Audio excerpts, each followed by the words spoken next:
Hello everyone, in this video we'll be discussing regarding the Hindu editorial page analysis. Today is 13th August 2020. There are three articles to be focused. The first article is regarding the vaccination of coronavirus. Second article is on political scenario of US and how Kamala Harris has come into picture. And the final article is on the foreign policy, how it should be self-reliant. I also gave the timestamps in the description link so that you will be directed directly to the article discussion. Please do utilize that opportunity. But before I begin, I welcome you all to Wifi se study karo. This is also my Instagram page and also Facebook page. If you cannot get updates from YouTube, just click on Instagram and follow me so that you will not miss any further updates. Let's get started. The first article is regarding the vaccination. As COVID-19 vaccine is for all age groups, putting in place an innovation delivery platform, it is a must. So everyone eagerly waits, will we get a COVID-19 vaccine this year or next year? During the pandemic, expecting vaccine the same year or next illustrates the power of technology, human hope, media hype, all at unprecedented frenzy. So where India stands, globally innumerable vaccine trials are progressing. In India too, the two candidates have advanced considerably. An inactivated coronavirus vaccine as created by Hyderabad's Bharat Biotech. It is safe and immunogenic, emulates anti-coronavirus antibodies in a laboratory animal and humans to be reconfirmed in a phase 2 trial. So phase 3 will assess the vaccine's safety and protective efficacy against COVID-19. The Pune Serum Institute of India is testing Oxford University AstraZeneca's vaccine using Tarzan horse approach, spiking chimpanzee adenovirus type 5 with coronavirus spike glycoprotein genes. So when injected, adenoviruses are detected and devoured by immune system cells patrolling for invading microbes. So the smuggled genes force these cells to synthesize and spew out the spike protein that is immunogenic. So this adenovirus is harmless in humans. The SII, that is the Serum Institute of India, is ready to upscale productions after regulatory clearances in United Kingdom and India. So both company owners have invested heavily without extramural research support or advanced purchase contract by the government. Both seem to have the best interest of the fellow Indians first in their hearts. So profit comes second. So risks are a part of the game. So neither companies has also its eggs in all the basket. Confidence in the flagship antigens is not absolute, but both are pursuing alternate vaccines candidate also. So some wealthy nations made bilateral finance agreement with manufacturers in order to hog vaccines. Such vaccines nationalism is a measles of the world, borrowing the phrase from Einstein. A global public good should not be hijacked by the wealthy nations. So Gavi, the global vaccine alliance created by COVAX, a funding facility to ensure upscaling vaccine production and its access to low-income countries as soon as the regulatory approvals emerge. So COVAX will support the SII with the funds to bring down selling price to $3 per dose. So with the good news on the supply side is what about the delivery side? So India's universal immunization program, a vaccine delivery platform for children or pregnant women, funded by the central government but implemented by state governments. However, the COVID-19 vaccine is for all age groups, necessitating an innovation platform prioritized on the basis of the need. So definition of the policy for the clarity. The first step is a policy definition leading to a plan of action blueprint. The time to create them is now. It costs nothing but will save time when vaccine becomes available. The policy emerges from objectives for the vaccine use in the individuals and community. Priority for individual needs is to protect those at high risk of death, that is senior citizens and those with medical or comorbidities and the frontline workers who expose themselves in infection while providing health care. Children may be vaccinated before school reopen to protect them and prevent infection being carried home. The vaccine availability will be limited at the first, when we must ensure that those on the priority list receive it. So those who already had COVID-19 or novel coronavirus infection require no vaccination, but How can we ascertain that? The past COVID-19 or infection cannot be readily identified unless we track actual information of all laboratory tests or medical records. So information should be made available to the individual and the health management system, for which computerized data are critical. So a nationwide database with unique identification details already exists, valuable resources to identify those who need not to be vaccinated. So identifying the past asymptomatic infections require the systematic screening of IG antibodies, that is, antibody positive needs to be vaccinated, no harm if vaccinated. So all the data should be saved permanently. Area-wise estimates of the numbers who need vaccination on the priority base are necessary.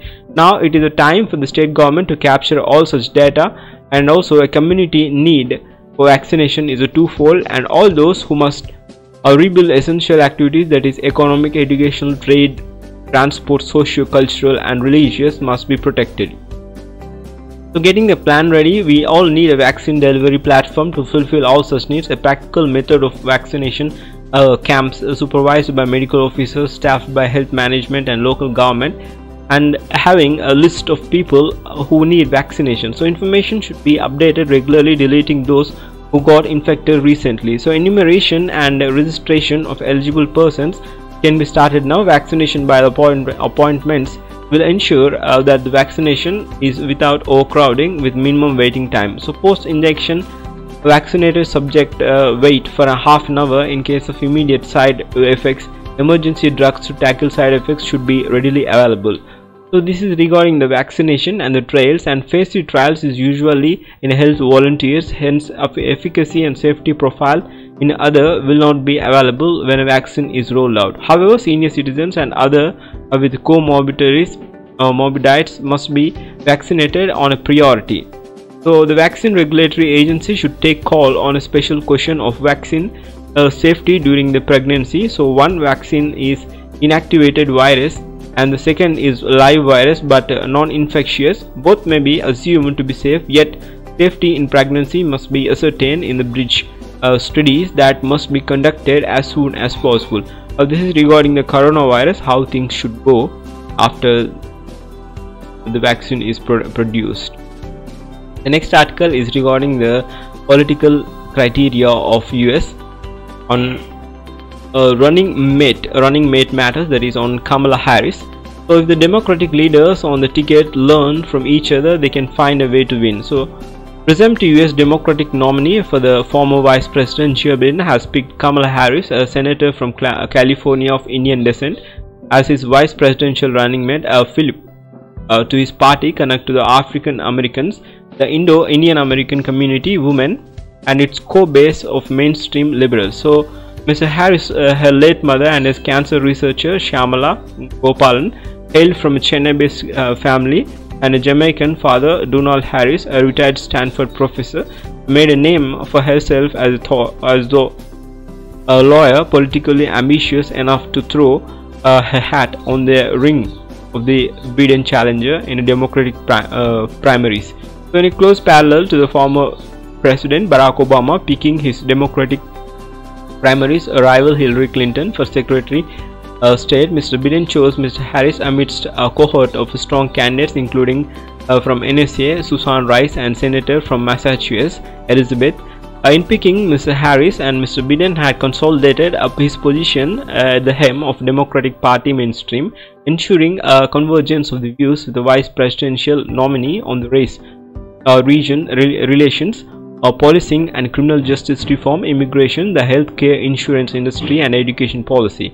The timing of her selection could not be better, as an outspoken leader on a racism and a woman of the color. The symbolism of Mr. Biden picking her will offer hope to many, including Black Lives Matter activists. So Miss Harris will not only bring to the Biden ticket her broad appeal across the Democratic spectrum, but 55 will help tip overall age profile and the potential future Democratic White House in the right direction. However, if her 2020 presidential campaign was indicative, she will need to up her game on a critical talking positions, including her record on a prosecutor in her home state, and specifies regarding the complex questions of the healthcare reform. So more broadly, she and Mr. Biden will have to prepare for an unusual campaign endgame scenario with less than 3 months before the election day and a COVID-19 pandemic slashing a swath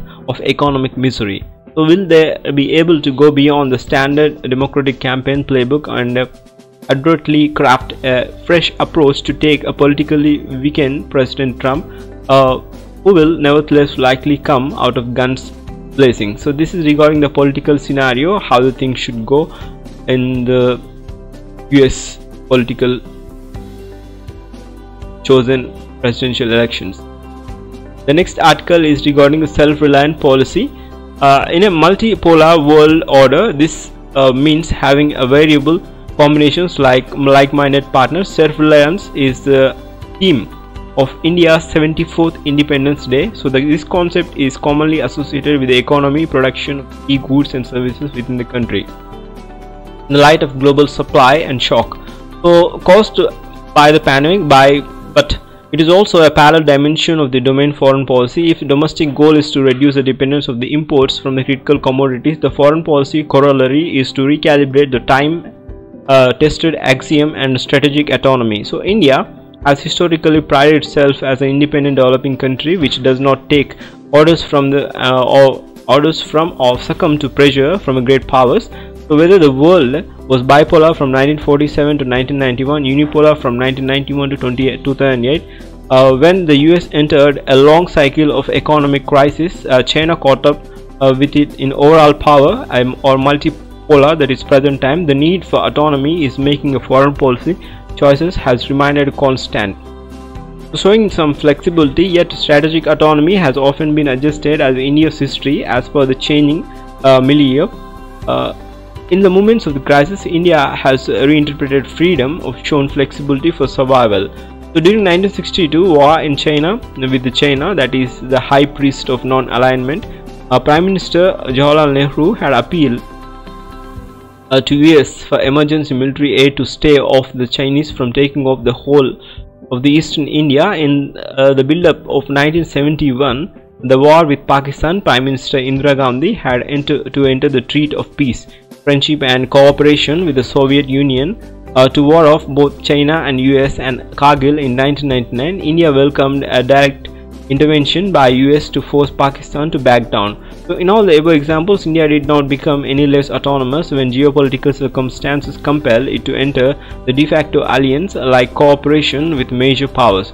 Rather, India secured its freedom, sovereignty and territorial integrity by maneuvering the great power equations and playing the real political game. So today, although there is no prospect of outright war with China in the wake of incursions across the line of actual control, India at the inflection point with no regard of strategic autonomy, non-alignment 2.0 with China and US as they slide into the new Cold War makes a little sense when India's security and sovereignty are being challenged primarily by the former rather than the latter. So fears in some quarters of the proximity to the US would lead to loss of India's strategic autonomy are overblown because independent India have never been subordinated to the foreign hegemony. So the essence of self-reliance is that in the threat environment marked by the pushy China, which is the US is now beginning to confront frontally, India should aim to have a proverbial cake of American support and also eat the cake, that is stay away as an independent power center by means of intensified cooperation with the middle power in Asia and also around the world. So for India, which values freedom, placing all its eggs in the US basket to counterbalance China would be an error, as that can constrict India's options in that or theaters of India's national interests, such as the ties with Iran and Russia and efforts to speed up indigenous defense modernization. So diversification is the essence of self-reliance. A wide basket of strategic partnership partners and including the US with a sharp focus of constraining China is only viable diplomatic way forward in the current emerging multipolar world order. So it is no longer a question of picking one out of the two titans or oscillating between them.